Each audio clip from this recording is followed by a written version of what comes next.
All right. Welcome everyone, both in the room and the people at home.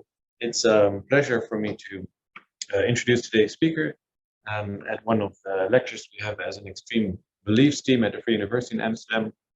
So today's speaker is Ayhan, who is professor of politics and Jean Monnet Chair of European Politics of Interculturalism at the Department of International Relations at Istanbul Bilgi University. It's wonderful to have you. He's also director of the Jean Monnet Center of Excellence and a member of the Science Academy in Turkey. And he's currently leading a European Research Council Advanced Grant holder. And I think the workshop on radicalization that you organized a while ago in Amsterdam was also part of that particular grant. He's published numerous volumes. I'm not going to mention all of them, but two which I would like to highlight is the book Populism and Heritage in Europe, Lost in Diversity and Unity, Routledge 2019, and an edited volume named Memory in European Populism, also 2019. I think you are currently involved in two different Horizon 2020 projects, and I already mentioned the workshop, and that one is resulting in a wonderful special issue with the Journal of Contemporary European Studies on radicalization, migration, and a couple of related issues. It's terrific to have you today, and I'm looking forward to hear your lecture on Islamist and Nativist Radicalizations in Europe. Well, Rick, thank you very much for the invitation, and it's good to see you again after quite some time. I remember very well the workshop that we had in Amsterdam. It was very fruitful. So we also have here our colleagues from the project that you have just mentioned, Metin and Ayşenur. They also join us. Maybe we can have a fruitful discussion afterwards. Thank you again for this kind invitation. Let me just share my slides with you. I'll be probably talking around like 40 minutes, and then we will have a question and answer session. This is an ongoing European Research Council Advanced Grant project, which is entering its 5th year. So time just flies by incredibly fast. So we are entering our last year. That means that the data that we gathered, collected in the last few years are still being analyzed by ourselves, and we are continuing our publications, book volumes, special issues, and individual journal articles. Let me just start with the research question. What is our question? Well, here exactly our research question is here. We are trying to understand how and why some European citizens currently generate a rather more populist and Islamophobist discourse to express their discontent with the current social, economic, and political state of their national and European contexts, while some other members of the European society with migration origin and Muslim background generate a rather more essentialist and radical form of Islamist discourse within the same society. So we are trying to look at the clash of Islamist and Islamophobist discourses in a way. This was the original idea. But of course, as the research evolved, we have come across many other intersectional forms of expressions by the right-wing populist, nativist young people and Islamist, conservative, Muslim origin, self-identified Muslim youngsters. So this is a research project about the young people with native background as well as with Muslim backgrounds. So in this regard, we have heavily used the literature on radicalization, but from a totally different way than it is perceived today by many politicians, media experts, even scholars. instead of having the negative connotations of radicalization, which is mostly coupled with Islamic radicalism, Islamic fundamentalism, Islamic essentialism, etc., we use radicalization as a form of expression of discontent. So in this research, we mostly looked at the right-wing, nativist, populist young people who are becoming more and more appealed to right-wing populist political parties, political movements, social movements on the one hand, and those self-identified Muslim young people who are becoming more and more affiliated with Islam, Islamic expressions, etc. And we call this, both of them are called in our research as a kind of expression of reactionary radicalism. This is a term that we pick up from the existing social movements theory, and Craig Calhoun has extensively written on this in early 2000s and 2010s, and we believe that we are contributing to the studies on radicalization from the perspective of social movements theory, and we try to underline that radicalism is not necessarily something to be afraid of. It is something to be picked up to explain the root causes of some young people who are becoming more and more alienated, humiliated, excluded from the political, social, and economic processes. So in that sense, we are looking at two groups of young people who are unfortunately clustered in two different boxes by the civilizational and neoliberal culturalist rhetoric over the last 3 decades, and we argue that they are actually quite similar in terms of their socioeconomic, political deprivation, nostalgic deprivation, and even sometimes spatial deprivation. So instead of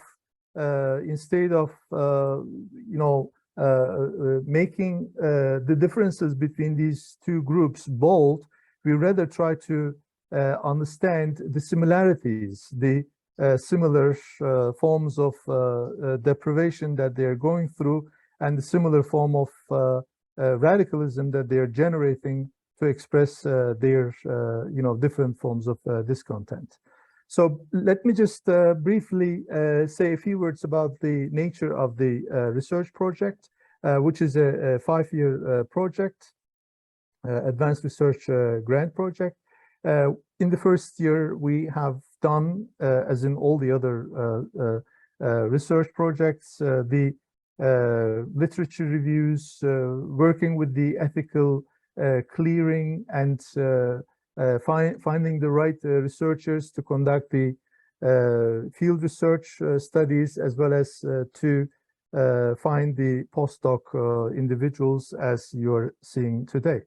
And then in the second year, we have gone through the field research in many different cities in European countries. I'll come to that in a while.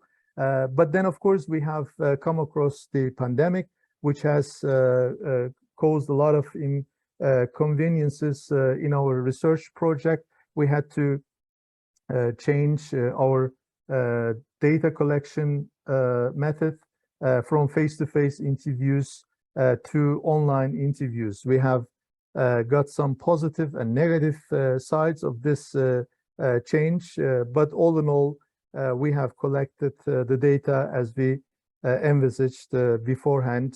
In the third year, we had a second round of data collection process, and also we started the data analysis, conducting research workshops in different countries together with our project advisors and many other contributors, researchers, etc., etc. And in the fourth year, data analysis continued, workshops continued, and soon we are going to enter the last phase of the project, which is again continuation of the data analysis. and research reports, conferences, and also making the data available, all the transcripts data available in an anonymized form to the future researchers as of the end of the project, 1st of January 2024. So in our research design, we have followed a large-scale qualitative study. We have conducted around like 307 in-depth interviews in Belgium, France, the Netherlands, and Germany with native young people aged between 18 and 30, and also self-identified Muslim young people in the same age brackets. We have picked up those metropolitan cities which include many Muslim origin people, like in Amsterdam, in Berlin, in Paris, in Lyon, in Brussels, etc., also in Berlin. But we picked up those remote places and neighborhoods away from the metropolitan cities where we have recently observed an increase in right-wing populist movements. This is also one of the, I think, important aspects of this project. In the literature, as you might be aware, especially in geography, there is this growing emphasis on the people living in remote places, agricultural cities, towns, or mountainous places. People living in these places feel neglected, left behind, and becoming more and more appealed to right-wing populist parties, anti-systemic populist parties. In the research, in the interview guide, we have done, the interviews with the same question sets to both groups. We had 17 questions divided into 4 different blocks of questions. We first try to understand the individual aspirations of those individuals, how they express themselves, how they express their everyday life. And then we try to understand their close surroundings, their relationship with their neighborhoods, with multiculturality, diversity, etc. And then we have questions that has made us understand their relationship with a rather larger national sphere, and finally with the world. Throughout all these questions, there was nothing about radicalism. There was nothing about extremism.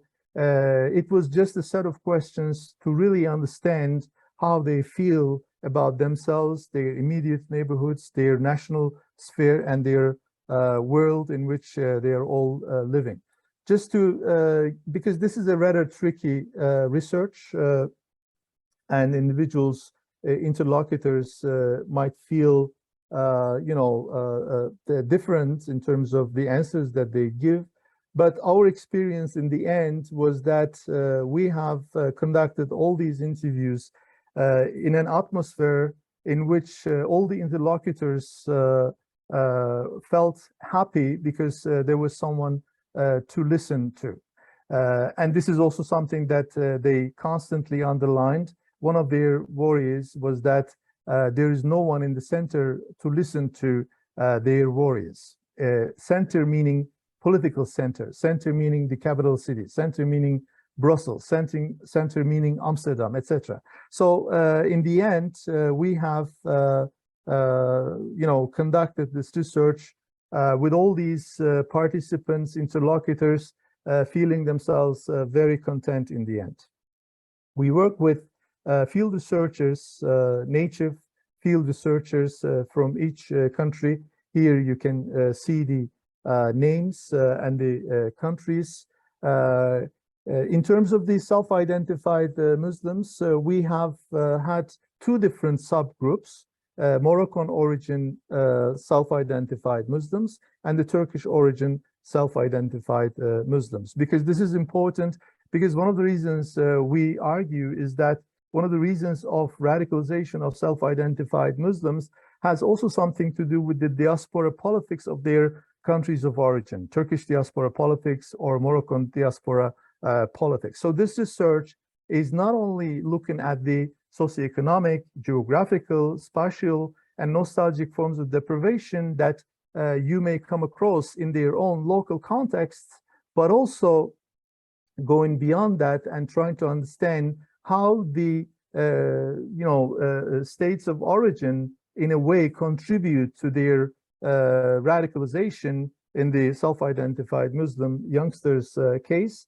And we have concluded that it was one of the conclusions that the diaspora politics of both countries, Turkey and Morocco, has been lately very much based on an Islamist form of politics, which is in a way making these youngsters become more and more Islamist to a certain extent. We have chosen our interlocutors using a snowball sampling. We have generated, our researchers together with us generated different strategies to reach out to the interlocutors. Sometimes they used certain organizations with right-wing appeal, populist appeal, New Flemish Alliance in Belgium, or Forum for Democracy in the Netherlands, Identitarian Generation in France, Alternative for Germany, AfD in Germany, etc. And also some diaspora organizations such as Milli Görüş or Diyanet, or some Moroccan organizations. Sometimes when it was not really possible during the pandemic, our researchers also found using social media outlets to try to find some interlocutors. We have a big, large group of people helping us, ranging from the advisory board members, ethics board members, research team, as well as the administrative team. We had two sets of field work conducted in these different localities in two different periods of time, in 2020 and 2021. Original idea was to reach out 40 Muslim origin young people in each country and 40 native young people in each country. We have reached this target with a few lacking numbers. So all in all, we have conducted 307 interviews. And the selection of cities, as I told earlier, is here, as you can see. For instance, in the Netherlands, we have conducted interviews with self-identified Muslims in Amsterdam mostly, and the native Dutch, we have interviewed them in Rotterdam and in the Bible Belt, where diversity is questioned, where deindustrialization is continuing, etc. So the local element is very much important in our research, because then I think one of the things that we should underline, that all radicalization is local, like all populism is local, all nationalism is local, all multiculturalism is local. So the local element here, let me just underline that to a great extent. And this is the gender distribution of our sample. We tried to reach out to equal number of male and female interlocutors. It was not a problem to do so among the Muslim, self-identified Muslim population, but it was a problem, of course, among the nativist, populist, young, radical people, because in this sample, you mostly come across with male people, young men. So that is why there is a kind of discrepancy among the female and male population that we reached out as far as the native, young, nativist, populist interlocutors are concerned. So now coming to the some of the results of the project, we have detected that radicalization is actually a kind of reaction to the detrimental effects of globalization in the form of deindustrialization, poverty, deprivation, unemployment, humiliation, and discrimination for both groups. And we even argue that, let's say, if such things were happening back in the 1960s, most probably these two groups were getting together in an alliance, societal alliance, to fight back against the state, for instance, or against any kind of political embodiment which is excluding them, which is humiliating them, which is discriminating them. But nowadays they're not doing so because of the ascendance of the civilizational and culturalist neoliberal forms of governmentality using a Foucauldian perspective. So that is why these young groups are being kind of clustered in two different boxes in a way that they generate a kind of co-radicalization against each other, mainly because of the lack of communication channels between these two groups of people, where it becomes difficult to really talk to each other, to really express their worries to each other. So co-radicalization is one of the notions that we have extensively used during our research. This is a term that we picked up from the psychology literature. It was interesting to realize that from the literature, maybe Rick could also add later to this. I mean, in the 1970s, the European, Commission, the European Community in those days had different working groups. One of them was Trevi working group, working on the rise of different issues such as terrorism, radicalism, extremism, and international violence. All these terms were used in different ways back in 1970s. But today, nowadays, you come across with the fact that all these terms are actually being used interchangeably. So there is something wrong with this, we argue, and we try to, again, bring those nuances to the policymakers, to stakeholders, to try to understand that these are all actually totally different terms, and they should not really be mixed with each other. If you just go back to the literature which we use from the social movements theory, I think Ray Calhoun is one of the important figures here.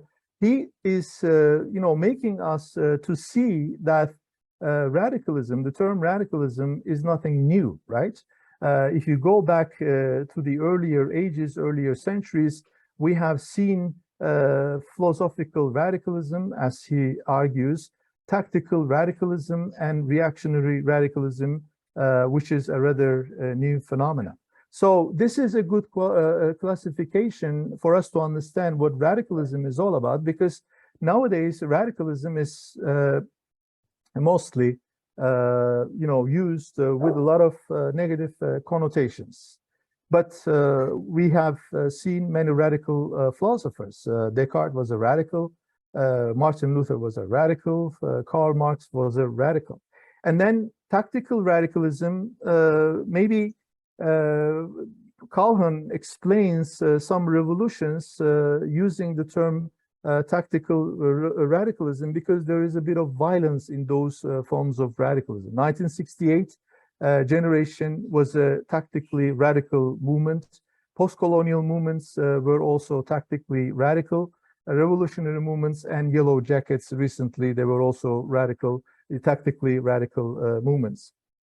And finally, for us, I think the most important term here is reactionary radicalism, which is defined by Craig Calhoun as a struggle against the perils of modernization and globalization for individuals to find a refuge in religion, culture, ethnicity, authenticity, heritage, and myths. So recent ethno-nationalist movements nativist populist movements and Islamist movements can be in a way expressed through this form of reactionary radicalism. And then, just very briefly, how do individuals express their radicalism? Then we have Charles Tilly's notion of cultural repertoires. Different individuals have different cultural repertoires to express themselves. So self-identified Muslim youngsters picking up different religious motives from their cultural repertoires to express their discontent, while the native young people are finding different forms of, different tools to express their discontent, such as nationalism, ethno-nationalism, nativism, and populism or culture. So these are, the first things that I need to express.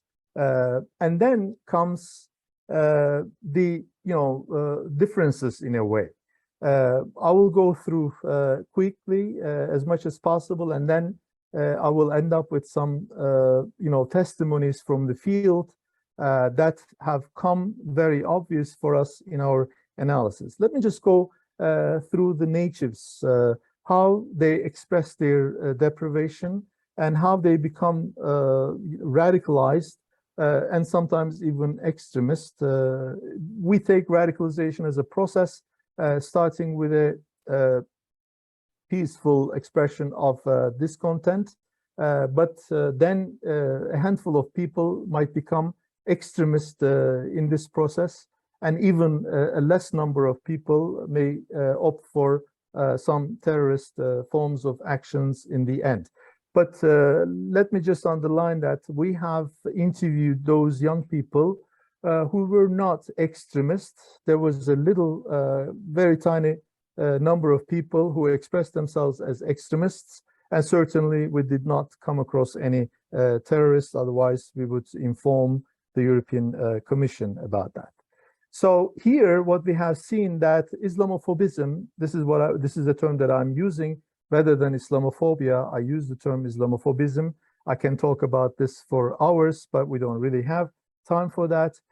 So Islamophobism is a kind of, form of governmentality that is recently being very much utilized by right-wing populist parties to a great extent. And this discourse is also picked up by followers of these political parties to some extent, maybe not to a great extent, but to some extent. Other common trope that we have observed among these young native people is their feeling of being left behind, and they're not really able to compete. They're not really able to cope with the current problems that they're facing in their everyday life. It was also interesting to see often that they talked about experiencing discrimination in everyday life. So this is, of course, one of the things that you're not really very familiar with, maybe, but similar to self-identified Muslim young people, they also talked a lot about experiencing discrimination, humiliation as such. And then another common trope that we have observed is this Muslim invasion of Europe. This is the rhetoric that we are very much familiar in France, but this is also expanding to the other parts of Europe. And of course, civilizationalist rhetoric is very much owned by these young people. Another thing that is really interesting to observe is the expression of their nostalgic deprivation. So the world is no longer the same as they used to know. What happened to the world? Well, there's too much immigration. Globalization is really making them deprived of their, of their jobs, of their talents. Their parents are losing their jobs. They are mostly, of course, underskilled or low-skilled people coming from low-skilled families.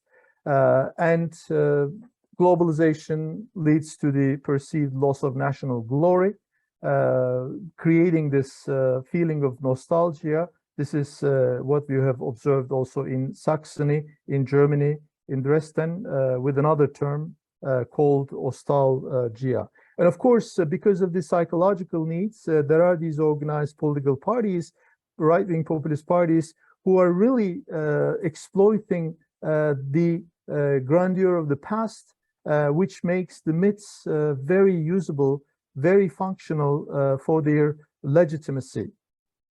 We have seen many myths being expressed. Jeanne d'Arc is one of them, and many other myths that you can think of. When we come to the self-identified Muslim youth, I mean, if you just let me say a few words about why we use the term self-identified Muslim youth. This is because of the following reason. I mean, in the European context, in the Western context, there is one monolithical bloc which is used by many state actors, by the members of the majority societies. This monolithical bloc is Islam, is Muslims. But as someone coming from Turkey, I see for many decades in my own research in all these countries over the last 30 years, I have always felt myself uncomfortable with the term Muslim, putting everyone into the same basket. Among these Muslims, so-called Muslims, there are secular people, there are atheist people, there are LGBTI groups, there are, in the Turkish context, Kemalists, you know, this and that. There are Alevis, there are Ahmedis, there are, you know, you cannot really, you can name everyone. So it is a really heterogeneous group of people. And we picked up those young people who identify themselves as such. So this is why self-identified Muslim youth is a really important element to underline in this research. Of course, let me not go through the details of the literature that we have used here, but Michel de Certeau's intervention is, I think, very important. Islam becomes a political tool in a time when left-wing ideologies have become obsolete, have lost their prevalence. So Islam is filling in the gap which the left-wing ideologies left since 1970s, I would argue. Because the similarity between these two ideologies, left-wing ideologies and Islam, is that they are both promising another world possible for individuals. But of course, these two worlds are totally different from each other.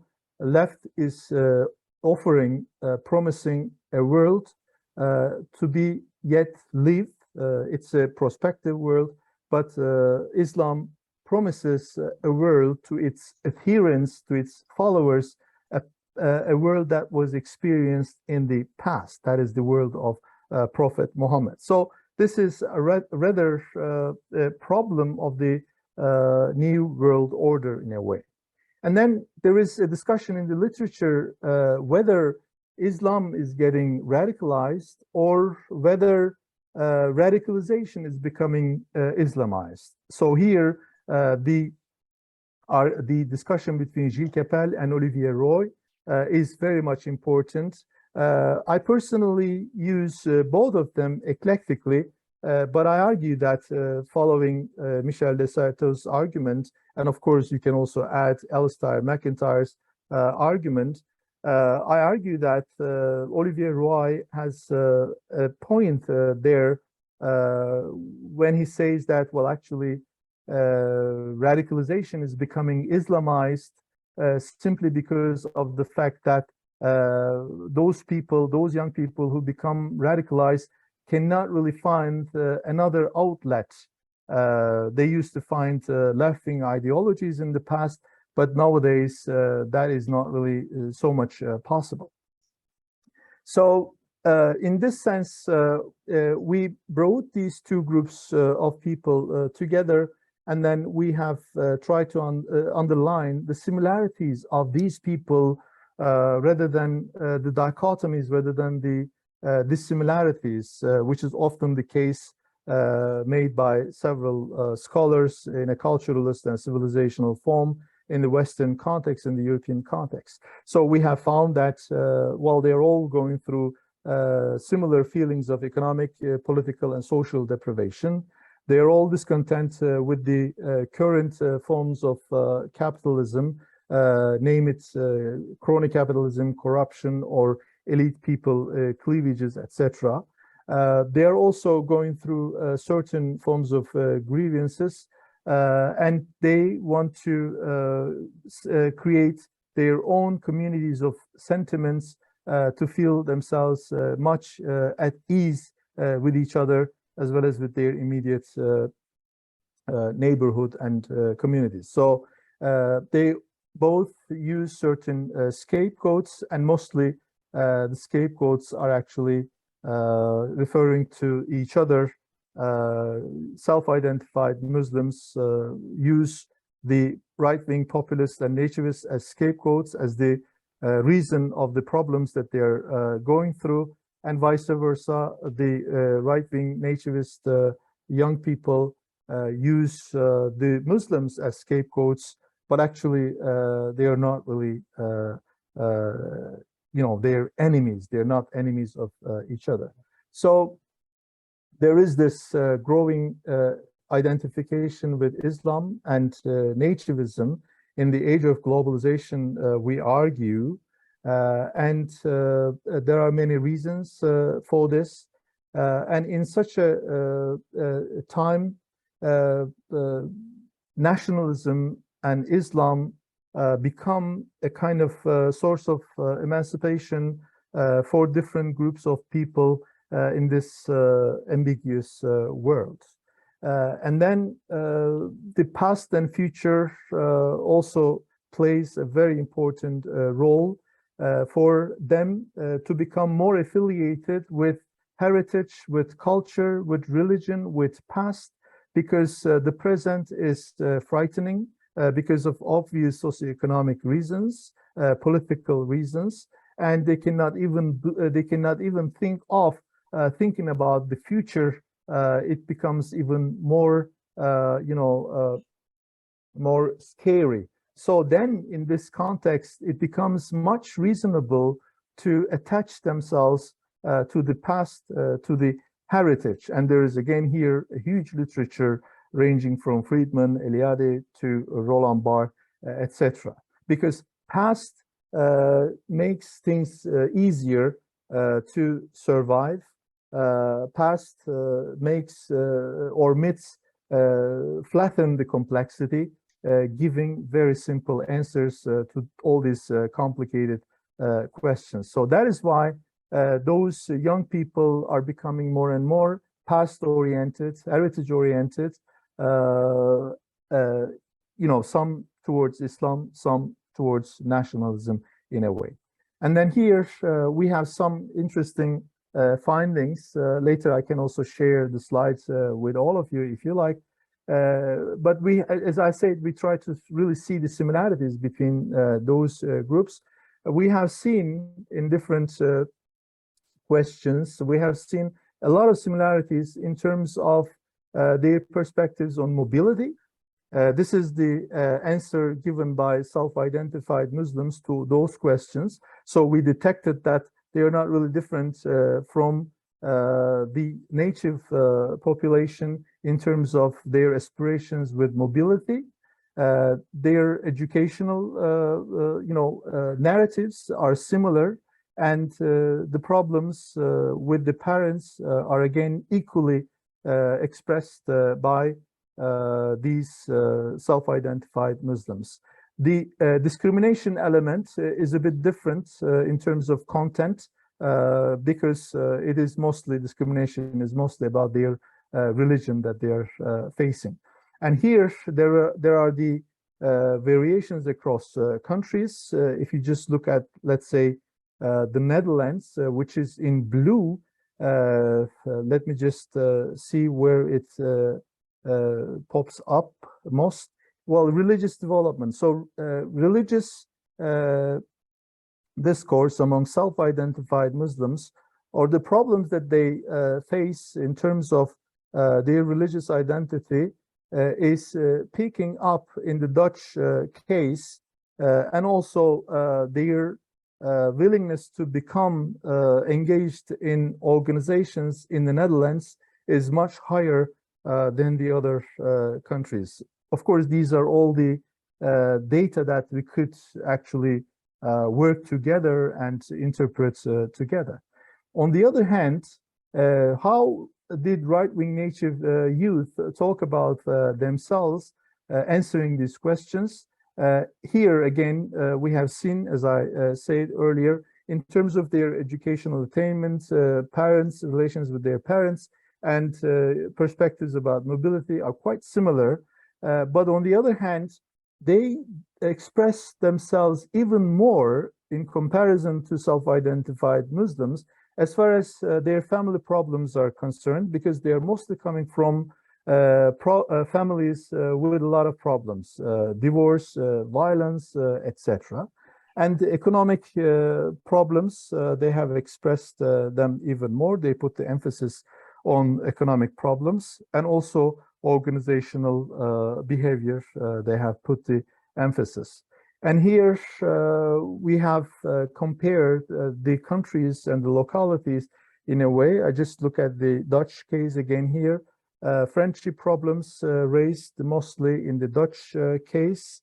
Religious development has been expressed in the Dutch case even more, and organizational membership again. So you see, I mean, they're really like identical with each other. They're like mirror images of each other. So these two groups are actually very similar with each other. So we also have had a element in our research on gender dimension. We also try to understand again some similarities between these two groups. Mostly self-identified young Muslim women talked about the headscarf problem in many different contexts. And the native young women talked about their willingness, their rational choice of raising their family. So this is something, you know, interesting that we are recently trying to think about. So instead of interpreting them as if there are some limitations imposed on them by the society, they are rather expressing their headscarf or their willingness to become a mom as a kind of individual freedom in a way. And also, of course, we have seen many different cases where the young native women blame Islam for being homophobic, etc. So there is a large data that we collected in terms of the gender specific issues. As I said earlier, although we did not really talk to those extremist young people, but we have detected that there is a percentage of people who are expressing themselves in this extremist form with some criminal records even, although the number was low, but still in our sample there were such youngsters as well. And there was also an interesting finding about the rationalization of illegal political action. So this was quite high actually among in our sample. So they tend to at least around like 1/3 of them rationalized illegal political action. So finally, let me just go through some of the testimonies from the field, and then I will conclude. This is a self-identified Muslim youngster in Berlin, telling us that, you know, he's okay with being a Muslim, living together with his co-religious people, and religion helps him to become a good person in this globalized world. So religion plays a role to balance their problems which have something to do with the ambiguities, socioeconomic problems, etc. Another person from Morocco saying something similar, this time using the kind of religion that is promoted by the Moroccan states. So here we have understood that, I mean, of course, there are many other testimonies as such.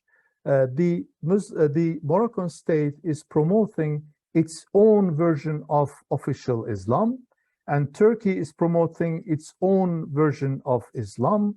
And we also know that the Dutch, the French, the German, the Belgian are trying to form their own versions of Islam.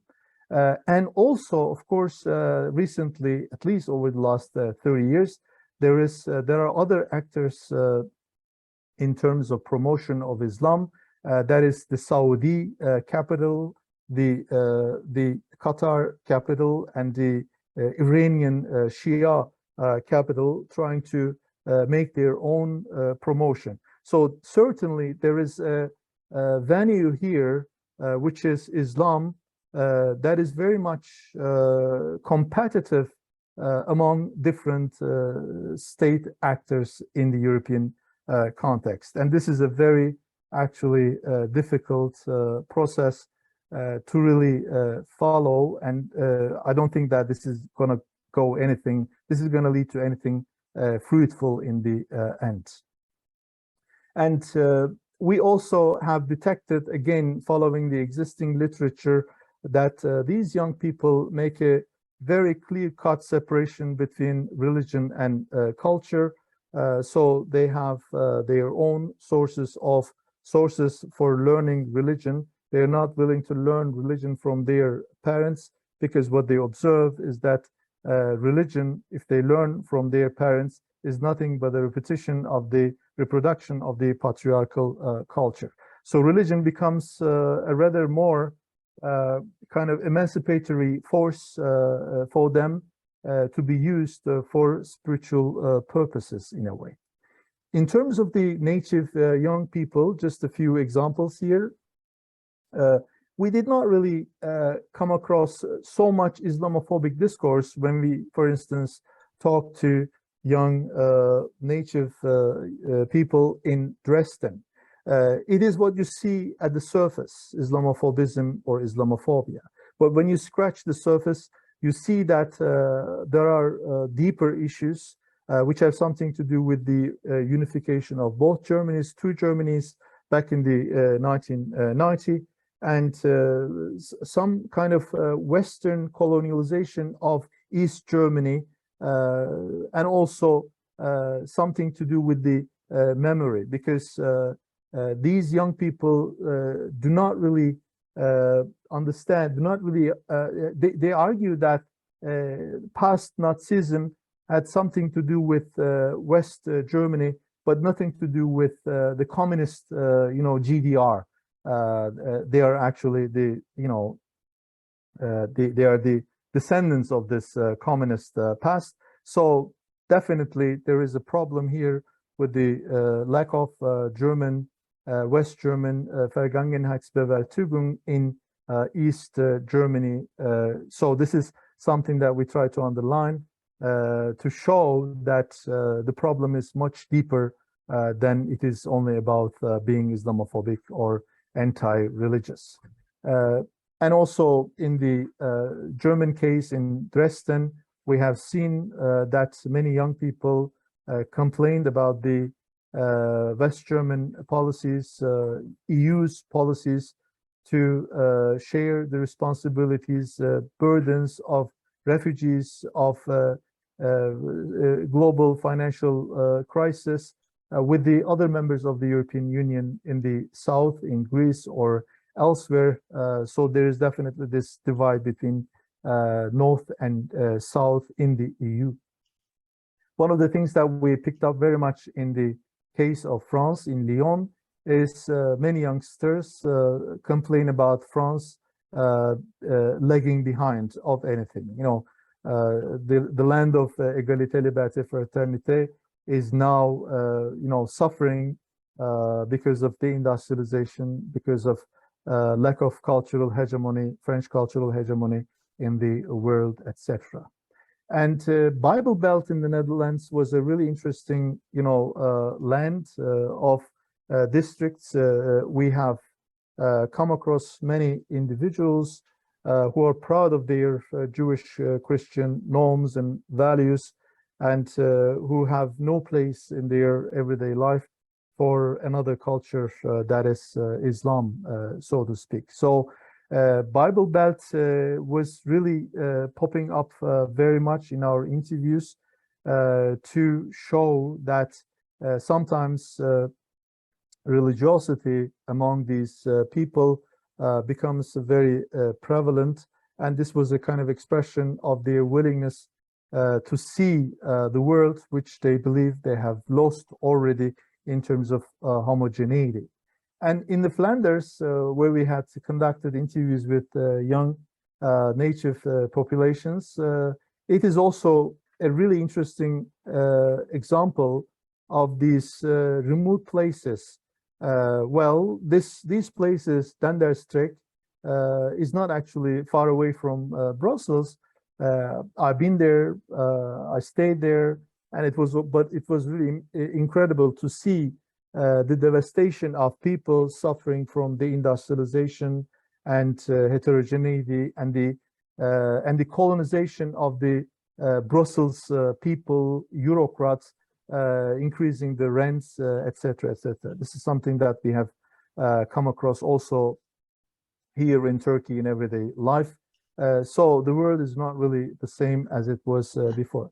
So finally, we have come to the conclusion that many things that we are living through at the moment are still the remnants of the civilizational rhetoric that has been with us over the last 30 years, making the conclusion to many people, giving the conclusion to many people that the crisis is between the crescent and the cross, which is, of course, totally misleading, totally wrong. But we argue that the crisis is about inequality. The crisis is about injustice. The crisis is about the center, the political center, which has not done its homework properly over the last 30 years. The crisis is actually with the neoliberal state, which is polarizing, which is colonizing those masses, separating them to different cultural and civilizational blocks. So these are the root causes of radicalization, we believe. And I think the antidote to this radicalization and to the co-radicalization of these people is to find ways to bring these people together, which was the case earlier. So the answer is not really far away, but probably the answer is something that we have forgotten. The answer is probably those youth centers, community centers, those cultural centers where they could exchange their opinions with each other, where they could aestheticize violence against each other through rap songs, through dance performances, through sport activities, etc., etc. So this is what I have, Rick, and for the future, I'll be thinking about these venues where it could be possible to bring these people together with a kind of mediation, so that they could talk to each other, they could see that they're not actually so different from each other in terms of socioeconomic, political, and special forms of deprivation, as well as nostalgic deprivation. Thank you very much for your patience. All right.